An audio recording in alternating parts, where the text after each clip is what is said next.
गांव में एक सेठ सेठानी रहते थे। उनके एक बेटा बहू थे। उनकी बहू संध्या सबको भोजन कराकर फिर स्वयं भोजन किया करती थी। पड़ोस में रहने वाली शोभा की आदत थी, जब भी संध्या भोजन बनाकर हटती तो वो उससे जरूर पूछती, संध्या बड़ी देर से रसोई में लगी हुई थी, आज खाने में क्या क्या बनाया, खाया है? आज तो बस ठंडा बासी ही खाया है। संध्या शोभा को रोजाना यही उत्तर देती। संध्या का पति सूरज रोजाना उसे ऐसा कहते देखता था। एक दिन संध्या ने तरह तरह के पकवान बनाए और घर के सभी लोगों ने एक साथ बैठकर भोजन किया। कुछ देर बाद पड़ोसन शोभा फिर आई। आज तो हम सब ने पकवान खाए हैं, देखो आज संध्या क्या कहती है। आज भी पड़ोसन शोभा ने संध्या से पूछा तो आज भी उसने कहा कि ठंडो बासी खाया है। सूरज सोच में कि हो न हो कोई बात अवश्य है जिससे कि मेरी पत्नी ऐसा कहती है। पड़ोसन के जाने के बाद उसने पत्नी से पूछा, संध्या पड़ोसन शोभा से तुम रोज ठंडा बासी खाया ऐसा क्यों कहती हो, जबकि हम सबने तो एक साथ बैठकर कई तरह के पकवान खाए थे और हमेशा खाते हैं। हम जो खा रहे हैं वो बाप बूढ़ों की कमाई है। जिस दिन आप कमा कर लाओगे उस दिन मैं समझूंगी कि ताजा भोजन कर रहे हैं। संध्या की ये बात सूरज के मन में घर कर गई और एक दिन वो अपनी माँ से बोला, माँ मैं एक बड़े शहर में कमाई करने जा रहा हूँ। बेटा अपने पास इतना धन है, हमारा इतना पुश्तैनी कारोबार है, हमें किसी चीज की कोई कमी नहीं है, फिर भी तू कमाने जाना चाहता है? माँ मैंने स्वयं कमाने का दृढ़ निश्चय कर लिया है। मैं चाहता हूँ कि मैं भी पिताजी और दादाजी की तरह मेहनत करके धन कमाऊं, इसलिए मुझे मत रोको माँ।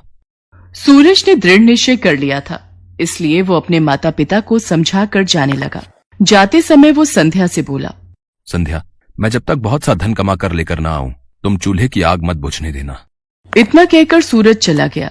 संध्या लकड़ियों को डालकर चूल्हे की आग को जलने देती थी। एक सुबह जब संध्या सोकर उठी उसने देखा कि अचानक चूल्हे की आग बुझ गई तो संध्या मन ही मन घबराने लगी। कहीं मेरे पति पर कोई संकट तो नहीं आ पड़ा, घर में लकड़ियां भी नहीं है और बाबूजी भी किसी काम से गए हैं, जल्दी से पड़ोस में से आग लाकर चूल्हे में रख देती हूँ। ऐसा विचार करके संध्या पड़ोस में गई। वहां पड़ोसन शोभा चौथ माता का व्रत पूजन कर रही थी। संध्या अभी थोड़ी देर में आकर ले जाना, अभी बस थोड़ी देर में मेरी पूजा समाप्त हो जाएगी, फिर मैं तुम्हें चूल्हे की लकड़ी दे दूंगी। शोभा आज कौन सा व्रत है? तुम्हें नहीं पता? आज चौथ माता का व्रत है। इस व्रत को करने से अन्न लक्ष्मी की प्राप्ति होती है। चौथ माता हर संकट से हमारे सुहाग की रक्षा करती हैं। शोभा मैंने इस व्रत को कभी नहीं रखा, क्या तुम इस व्रत को रखने की विधि मुझे बताओगी? हाँ जरूर। संध्या ने भी उस दिन चौथ माता का व्रत किया। शोभा के कहे अनुसार दीवार पर चौथ माता बनाई, उनसे अपने पति की सलामती के लिए पूजा प्रार्थना की।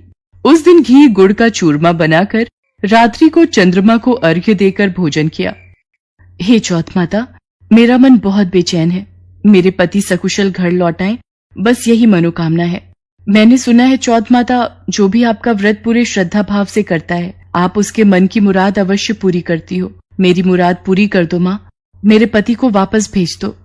संध्या की प्रार्थना चौथ माता तक पहुँचती है और वो सूरज को सपने में दर्शन देती है। बेटा सूरज उठो, तुम्हारी पत्नी तुम्हें बहुत याद कर रही है, अब तुम्हें घर लौटना चाहिए। माँ मेरा अभी हिसाब किताब बहुत करना बाकी है।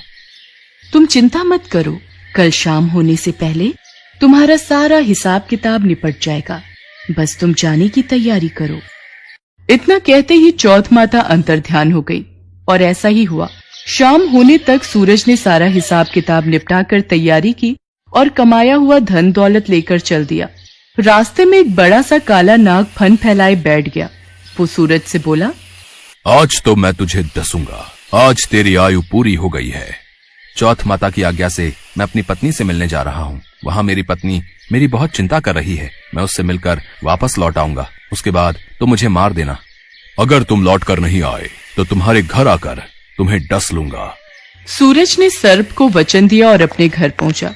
वहां सभी से हंसी खुशी से मिला, पर उसका ध्यान अभी भी उसी तरफ था, इसलिए वो उदास था। संध्या ने चिंता का कारण पूछा तो सूरज ने काले नाग वाली बात बताते हुए कहा, संध्या यदि मैं उस नाग के पास नहीं जाऊंगा तो वो घर आकर ही मुझे डस लेगा।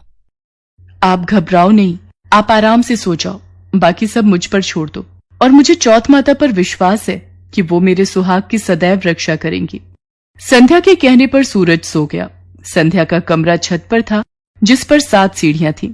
संध्या ने चतुराई से पहली सीढ़ी पर रेत, दूसरी पर इत्र, तीसरी पर गुलाब का फूल, चौथी पर कंकु केशर, 5वीं पर लड्डू पेड़ा, 6ठी पर गादी गलीचा और 7वीं सीढ़ी पर दूध का कटोरा भरकर रख दिया। इस प्रकार वो 7 सीढ़ी सजाकर बैठ गई। आधी रात होते ही नाग आकर सीढ़ी चढ़ने लगा। वो पहली सीढ़ी पर रेत में लौट गया। ये सब आराम के साधन देखकर भी मैं नहीं बदलूंगा। मैं वचनों से बंध कर आया हूँ, सो डसूंगा अवश्य ही। हे यमराज, रुकिए। मैंने संध्या को सदा सुहागिन रहने का वरदान दिया है, इसलिए आप उसके पति को नहीं ले जा सकते। मैं भी अपने वचन से बंधी हुई हूँ। जो सुहागिन स्त्री मेरा व्रत करती है, मैं उसे सदा सुहागिन रहने का वरदान देती हूँ। यदि मेरा वरदान झूठा होगा और आपने संध्या के पति के प्राण हर लिए, तो संसार में धर्म कर्म और इस चौथ व्रत पूजन को कौन मानेगा।